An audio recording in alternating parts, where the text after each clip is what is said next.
Hey guys, this is Elliot with True Fitness and Nutrition. Today I want to talk about some of the flaws in the GAS model, the general adaptation syndrome, and kind of how we approach talking about fitness, especially with clients, and how good coaches are really going to be able to account for a lot of those unknown variables of prediction, and how a good coach is going to be a little bit more like a weatherman and a little bit less like a mechanic. So general adaptation syndrome says that we're at homeostasis, we cause a stress to the body, we then recover from that stress, and that's what creates improvement to our performance. That's what makes strength go up.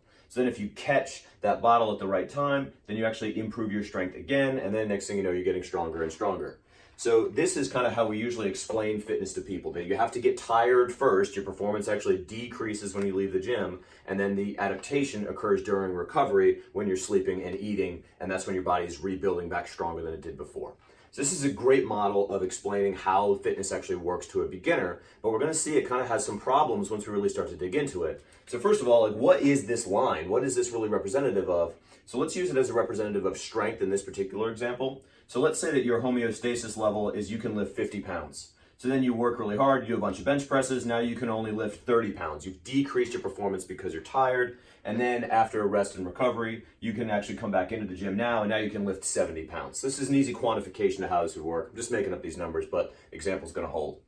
So it seems as if this is the measurable thing, as if this is a scientific thing that we know exactly for a fact, and this is how it works all of the time. And I do tell clients, you get A plus B and it equals C. If you have hard work and effort and you put a good plan behind you, you're going to get stronger, and that is a fact. But what is not necessarily true is that we don't know these numbers until we actually measure them. And the measuring of the numbers often impacts them as well. If you measure someone's 1RM, you're going to impact their ability to get their 1RM stronger, as well as you don't know this number ahead of time. You don't know exactly that this person's going to be able to lift 70 pounds after this exact level of stimulus. So the reason why that happens over time is we take our general adaptation syndrome over time, and let's say this is a period of months. Let's call it 1 month, 2 months, and then even 3 months into the future. So this is just a representation of someone's strength. Someone's strength is going to be variable based off of their training sessions and based off of their workouts, but their training is also going to be heavily impacted by other factors. For example, someone's sleep. Whether or not someone is sleeping very well is going to impact greatly their performance, and it puts error bars on their strength output. So it's going to be able to give you a certain guideline of where your strength can potentially be if you're sleeping really well or sleeping really poorly. And anyone who's been up all night knows that this can impact strength probably 10 to 15%. I'm making that up, but still, it doesn't matter. It impacts you a lot. If you wanted to perform well, you wouldn't stay up all night the night before. Other factors that impact it are nutrition. So if someone's nutrition also is going to be impacting their strength and giving them guidelines of where their strength is going to be able to vary in between, it could also vary at anywhere from 10 to 15% or more. If you hadn't eaten for several days, you've been eating poorly, eating nothing but a big pizza, and then you try to squat, it's not going to go very well. We all know this, right? And then the last thing that impacts training a whole ton is stress. Just general life stress. So if you take two people and one of them comes into the gym and you give them great news, congratulations, you just got a promotion. The person's probably going to have a pretty good workout. If you take that exact genetic identical person and you tell them, hey, you actually just lost your job, I'm sorry. That person's going to have a very different workout, and it's really hard for us to quantify something like life stress. Relationship stress, work stress, even the stress of sleeping and nutrition, of the other factors. So there's a lot of intervariability going on here. And stress is also going to have its own markers of where your strength is going to be going. And they're not always trending upwards. Sometimes they're trending downwards. So if I've got sleep and nutrition that can impact your training, say 10 to 15% on any given day. Stress, I would say, can impact it up to 50% on any given day if you're feeling really good or feeling really poor. Then when you end up with a situation where these measurable factors, you can lift 70 pounds, become a lot harder to measure. So what we end up doing as coaches, and this is the problem, is some of these factors are quantifiable. Your volume, sets times rep times load, is quantifiable.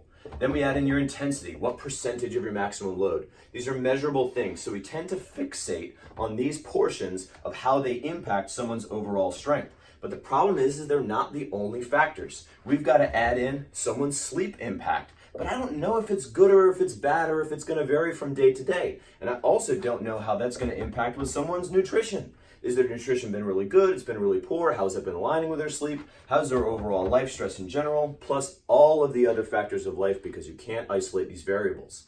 So if I'm a coach, I'm going to be fixated on these things because these are controllable and because they're measurable, but I'm not going to be able to measure these other factors here, and it's easy to therefore ignore them when they're going to impact strength immensely over time, not only on any given day, but over months and including over years. So what a good coach does is a good coach knows that. A good coach doesn't say, okay, you're going to have exactly 70 pounds on this day.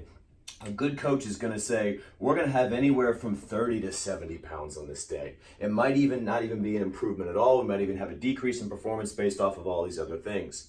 So I know that I've got a range here that I'm going to be able to work with.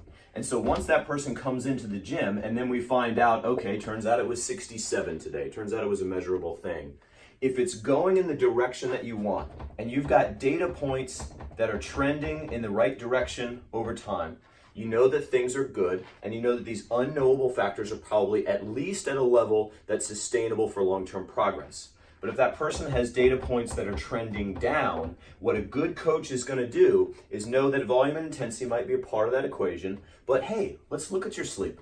Let's take a look at your nutrition. Let's take a look at your life stress, because those factors that are harder to quantify are also going to have a very large impact on someone's strength output over time. And a good coach is going to know that we're dealing in ranges. So a good coach is really more like a weatherman than they are like a mechanic. A weatherman takes a lot of variables and then combines them together and says, this thing is probably going to happen, but the variability and change between all those different numbers that they're dealing with can impact the result immensely. And so what we get is the weatherman's wrong a lot. And I am wrong a lot as a strength coach about what I think someone's going to have. And the reasons why I'm wrong a lot are because of these factors that are a lot harder to measure and a lot harder to account for. So I work in generalities. If you do these things, things are probably going to go well. And if they don't, let's dig deeper into them individually and see if we can improve them. A strength coach is less like a mechanic in that, hey, I need to screw this thing in, and then we're going to change this, and then automatically you're going to get stronger. It just doesn't work that way. So what a good coach can do is use a model of, hey, this is kind of how it works, but then incorporate some of these unknowable variables in order to be able to tell people what it is they actually need to be doing to generally be improving strength over time, because you can't ever say for sure.